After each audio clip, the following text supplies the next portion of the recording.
का भगवान का पूरा श्रेय ज्यादा हमें मिल रहा है, क्योंकि ये तो युद्ध में भी हमें ले जाने के लिए कह रहे हैं। तो लेकिन ठाकुर जी का कुछ और था भाव, क्योंकि यह सत्यभामा भूमि देवी का अवतार थी और पृथ्वी का अवतार था वो नरकासुर पुत्र था, माने उनका भौमासुर भूमि का पुत्र था, इसलिए वह भौमासुर के नाम से जाना जाता था। तो भगवान के हाथों उसका वध था। तो पृथ्वी माता ने, देखिएगा पापी भी पुत्र होता है ना तो माता के लिए प्यारा होता है, आपको प्रत्यक्ष देखने मिल रहा है। पृथ्वी जैसी माँ जिस पर अगर कोई अत्याचार करता है ना तो वह अत्याचार के प्रभाव से अप्रसन्न होकर के, दुखी होकर के भगवान की शरण में जाती है कि रक्षा करो मेरी, लेकिन अपना पुत्र पाप कर रहा है तो बड़े आराम से सहन कर रही है। तो उसने कहा जाकर के मेरे पुत्र को आप नहीं मारेंगे भगवान। भगवान जी ने कहा मेरे हाथ तो मरना है तो फिर मारना पड़ेगा, नहीं आप मुझे वचन नहीं मारोगे। भगवान ने वचन दे दिया, ठीक है हम आपके पुत्र को नहीं मारेंगे जब तक स्वयं आप ही आकर हमें नहीं कहोगे।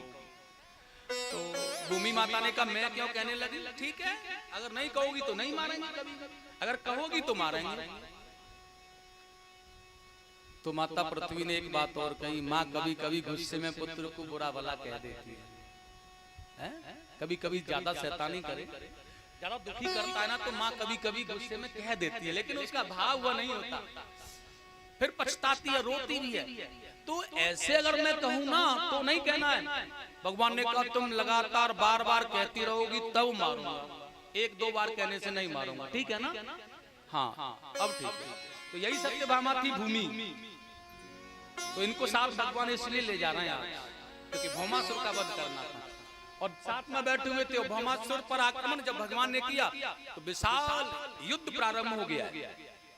ठाकुर जी ने उसके सभी पुत्रों का वध किया, उसके सेनापति मूर्ख का वध कर दिया, उसके सारे नरक को तहस नहस कर डाला। लेकिन अब बारी आ गई भौमासुर से युद्ध करने की। तो बलशाली योद्धा है, परास्त नहीं हो पा रहा है और ठाकुर जी भी जानबूझ करके कुछ करना नहीं चाहते। यह बाणासुर जो नरकासुर है ना, जैसे ही प्रहार करता है प्रभु सहन कर लेते। दो चार बार भौमासुर के बाणों का भगवान ने सहन किया और जब बार बार आकर के वह शक्तियां वो बाण भगवान के लगते हैं ना तो मैया सत्यभामा देख रही हैं, बताओ ये क्या करना है, ऐसा खेल खेल रहे हैं। बार बार यह शत्रु प्रहार कर रहा है और यह सहन करते जा रहे हैं। ऐसा अद्भुत सा भाव लगा तो एकदम से रुष्ट हो गई सत्यभामा। और अपने पति के लिए अगर ऐसा भाव होता है तो वह रुष्ट हो ही जाती है। एकदम से कहने लगी आप खेल करा रहे हो इसके साथ, आप नाटक कर रहे हो इसके साथ, इसका वध कर डालो, आप सुदर्शन का आह्वान करो, बुलाओ उसे और वह इसका वध करेगा। भगवान देख रहे बात तो बन रही है और थोड़ा सा भगवान ने और नाटक किया, हल्का सा और प्रहार सहन किया। नरकासुर ने फिर से जैसे ही बाण मारा, फिर भगवान ने अपने हृदय पर धारण कर लिया। अब तो माता सत्यभामा को क्रुद्ध होना पड़ा। मैं कहती हूँ ना, आप नहीं सुन रहे हैं, आप अपना सुदर्शन बुलाओ, आप इस पापी का वध करो भगवान, आप इसे मार डालो, आप इसे मार डालो। और इस प्रकार से रट लगा दी माता सत्यभामा ने। और जैसे ही 2 4 5 बार से आगे गिनती चली गई मारने मारने मारने की, तुरंत भगवान ने सुदर्शन का आह्वान किया और भौमासुर का वध कर डाला। गोविंदाय नमः। भगवान ने अपने वचन को पूर्ण कर दिया। सज्जनों, इसी के यहाँ पर ये 16,100 राजकन्याएं हैं जो ऋचाएं थी।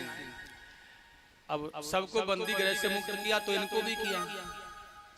अब ये भगवान के पास खड़ी थी तो ठाकुर जी ने कहा तुम्हें स्वतंत्र हो, जाओ कहीं। तो इन्होंने कहा प्रभु हमारे लिए कुछ बताओ तो सही, कहाँ जाए। भगवान ने कहा जहाँ अच्छा लगता है, तुम्हारे घर वाले, तुम्हारा कोई अपना जो तुम्हें अपना ले। तो इन्होंने रोक करके कहा हमारे पास में तो इस समय 2 मार्ग हैं प्रभु।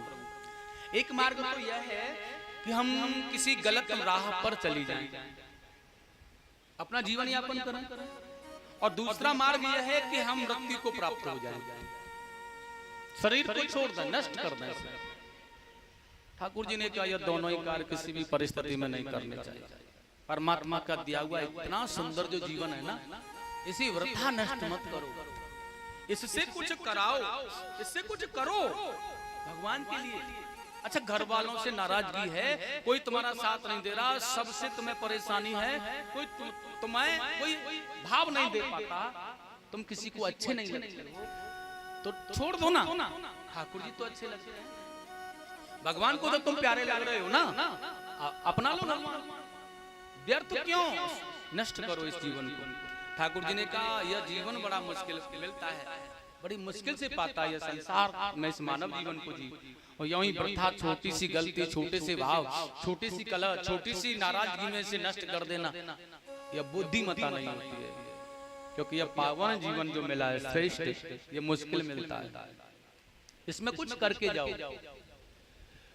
तो भगवान ने जब ऐसा कहा तो उन्होंने कहा प्रभु हमारे घर वाले हमें स्वीकार नहीं करेंगे, क्योंकि ये बाणासुर ने हमें बंदी गृह में डाल रखा था ना, अपहरण करके लाया था।